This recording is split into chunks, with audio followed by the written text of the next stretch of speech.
ਜੀ ਸਲਾਮ ਅਲੈਕਮ ਜੀ, ਕੀ ਹਾਲ ਚਾਲ ਹੈ? ਠੀਕ ਹੋ? ਉਮੀਦ ਹੈ ਵੀ ਸਾਰੇ ਠੀਕ ਹੋਵੋਗੇ।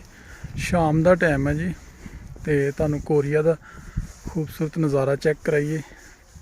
ਇਹ ਤੁਸੀਂ ਦੇਖ ਲਓ ਸਾਹਮਣੇ ਜਨਾਬ, ਖੂਬਸੂਰਤ ਬੁਲੰਦ ਪਹਾੜ। ਅਸਲ 'ਚ ਮੌਸਮ ਚੇਂਜ ਹੋ ਗਿਆ ਨਾ, ਮੌਸਮ ਚੇਂਜ ਹੋਣ ਦੀ ਵਜ੍ਹਾ ਨਾਲ ਜਿਹੜਾ ਨਾ ਸਰ ਸਬਜ਼ਾ ਖਤਮ ਹੋ ਗਿਆ, ਕਿਉਂਕਿ ਹੁਣ ਠੰਡ ਬਹੁਤ ਜ਼ਿਆਦਾ ਹੈ। ਹੋਰ ਕੁਛ ਦਿਨਾਂ ਬਾਅਦ ਜਿਹੜਾ ਨਾ ਉਹ ਬਰਫ਼ ਪੈਣਾ ਸ਼ੁਰੂ ਹੋ ਜਾਣੀ ਹੈ ਤੇ ਇਸ ਵਾਸਤੇ ਇਹਨਾਂ ਦਿਨਾਂ 'ਚ ਪੱਤੇ ਝੜ ਜਾਂਦੇ ਆ, ਸਬਜ਼ਾ ਖਤਮ ਹੋ ਜਾਂਦਾ।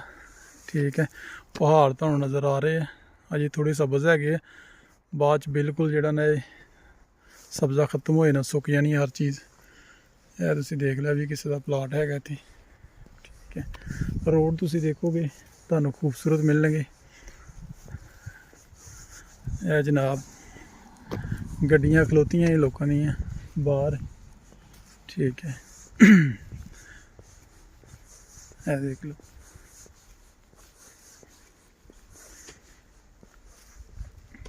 ਸਾਹਮਣੇ ਜਨਾਬ ਇਹ ਛੋਟੀ ਜਿਹੀ ਪਾਰਕ ਹੈਗੀ ਹੈ। ਇਸ ਤਰ੍ਹਾਂ ਦੀਆਂ ਪਾਰਕਾਂ ਤਕਰੀਬਨ ਇੱਥੇ ਬਹੁਤ ਜ਼ਿਆਦਾ ਹੈ। ਸਮਝ ਲਓ ਕਿ ਹਰ 5-7 ਘਰਾਂ ਦੇ ਲਾਗੇ ਤੁਹਾਨੂੰ ਇਸ ਤਰ੍ਹਾਂ ਦੀਆਂ ਪਾਰਕਾਂ ਮਿਲਣਗੀਆਂ। ਲੇਕਿਨ ਇਤਵਾਰ ਹੈ, ਸ਼ਾਮ ਦਾ ਟਾਈਮ ਹੈਗਾ, ਤੁਹਾਨੂੰ ਕੋਈ ਵੀ ਚੀਜ਼ ਨਹੀਂ ਲੱਭੇਗੀ ਬਾਹਰ ਪਾਰਕ 'ਚ ਵੀ। ਇਹ ਤੁਸੀਂ ਦੇਖ ਲਓ ਗੱਡੀਆਂ ਖਲੋਤੀਆਂ, ਰੋਡ ਹੈ, ਬਸ ਇੰਨਾ ਕੁਛ ਹੀ ਹੈਗਾ।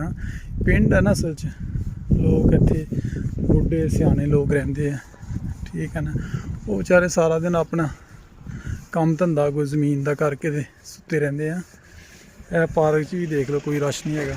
ਹਾਂ, ਜੇ ਮੇਨ ਸ਼ਹਿਰ ਜਿਹੜੇ ਇਹਨਾਂ ਦੇ ਕੈਪੀਟਲ ਆ ਜਾਂ ਦੂਸਰੇ ਜਿਹੜੇ ਮੇਨ ਕੋਈ 2-3 ਸ਼ਹਿਰ ਹੈਗੇ ਵੱਡੇ, ਉਹਨਾਂ 'ਚ ਰਸ਼ ਹੈਗਾ। ਬਾਕੀ ਪਿੰਡਾਂ ਥਾਵਾਂ 'ਚ ਇੱਥੇ ਰਸ਼ ਨਹੀਂ ਹੈਗਾ। ਜਿਸ ਤਰ੍ਹਾਂ ਸਾਡੇ ਪਿੰਡਾਂ ਥਾਵਾਂ 'ਚ ਹਲਚਲ ਹੁੰਦੀ ਹੈ ਨਾ, ਉਸ ਤਰ੍ਹਾਂ ਦੀ ਹਲਚਲ ਇੱਥੇ ਨਹੀਂ ਹੈਗੀ। ਇਹ ਤੁਸੀਂ ਦੇਖੋਗੇ ਤੁਹਾਨੂੰ ਜਿਹੜਾ ਨਾ ਬਿਲਕੁਲ ਸਕੂਨ ਹੀ ਸਕੂਨ ਨਜ਼ਰ ਆਏਗਾ ਹਰ ਸਾਈਡ 'ਤੇ। ਠੀਕ ਹੈ ਨਾ, ਇਹ ਪਾਰਕ 'ਚ ਤੁਸੀਂ ਦੇਖ ਲਓ ਕਿ ਕੋਈ ਵੀ ਚੀਜ਼ ਨਹੀਂ ਹੈਗੀ। ਹੁੰਦਾ ਨਾ ਕਿ ਇੱਕ ਬੰਦਾ, ਇੱਕ ਫਰਦ ਵੀ ਨਹੀਂ ਹੈਗਾ। ਦੇਖੋ ਤੁਸੀਂ ਬਾਕੀ ਮੌਸਮ ਬਹੁਤ ਜ਼ਬਰਦਸਤ ਹੈ ਇਸ ਟਾਈਮ।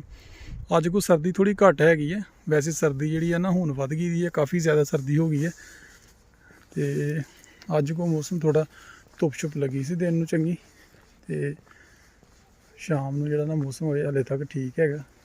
ਬਾਕੀ ਮਜ਼ੀਦ ਇੱਥੇ ਤੁਸੀਂ ਦੇਖੋਗੇ ਤੁਹਾਨੂੰ ਹਰ ਸਾਈਡ 'ਤੇ ਖੂਬਸੂਰਤੀ ਨਜ਼ਰ ਆਏਗੀ।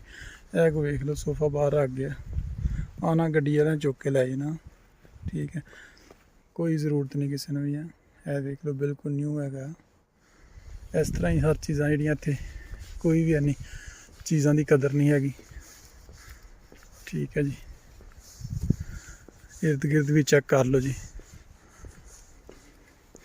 ਬਾਕੀ ਇੱਥੇ ਲੋਕਾਂ ਨੇ ਛੋਟੇ ਛੋਟੇ ਹਾਤਿਆਂ 'ਚ ਵੀ ਜਿਹੜਾ ਨਾ ਕੁਛ ਲਾਇਆ।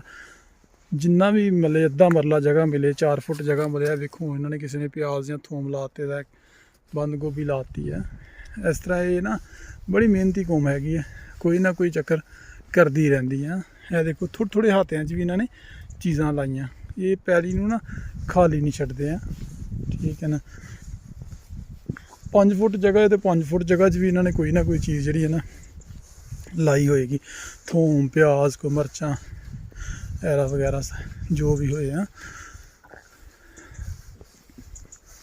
ਬਾਕੀ ਇਹ ਦੇਖੋ ਜੀ, ਚੈੱਕ ਕਰ ਲਓ ਤੁਸੀਂ।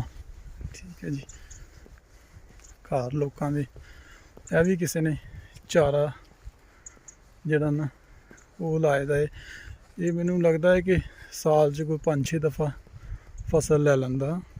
ਠੀਕ ਹੈ, ਇੱਥੇ ਫਿਰ ਕੀ ਹੁੰਦਾ ਹੈ, ਸਾਲਟ ਬਣਦਾ ਹੈ ਡੰਗਰਾਂ ਦਾ, ਇਹਨਾਂ ਨੂੰ ਛਾਪਰ ਚਾੜ ਕੇ ਨਾ ਰੱਖ ਦਿੰਦੇ ਆ। ਇਹ ਮੈਂ ਤੁਹਾਨੂੰ ਦੱਸਣਾ, ਇਸ ਪੈਲੀ 'ਚੋਂ ਇਹ ਕੋਈ 5-6 ਜਿਹੜੇ ਨਾ ਬਾਕਸ ਇਹਨਾਂ ਨੇ ਬਣਾਏ ਦੇ ਆ, ਉਹ ਵੀ ਤੁਹਾਨੂੰ ਮੈਂ ਚੈੱਕ ਕਰਾਨਾ।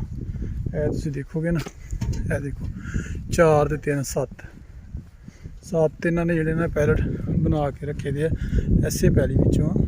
ਠੀਕ ਹੈ ਜੀ, ਇਹ ਤੁਸੀਂ ਦੇਖ ਲਓ 3 4 7 ਇਸ ਪੈਲੀ 'ਚੋਂ। ਇਹ ਫਿਰ ਇਹਨਾਂ ਨੇ ਚੁੱਕ ਕੇ ਲਾਏ ਨੇ, ਜਿਨ੍ਹਾਂ ਨੂੰ ਚਾਹੀਦੇ ਹੋਣਗੇ ਡੰਗਰਾਂ ਵਾਲਿਆਂ ਨੂੰ ਦੇ ਦੇਣੇ ਪੈਸਿਆਂ ਦੇ ਮੁੱਲ। ਬਾਕੀ ਇਹ ਤੁਸੀਂ ਵੀਊ ਚੈੱਕ ਕਰੋ ਜੀ, ਅਮਨ ਸ਼ਾਂਤੀ, ਸਕੂਨ ਹੀ ਸਕੂਨ ਜਨਾਬ। ਇਹ ਦੇਖ ਲਓ ਜੀ।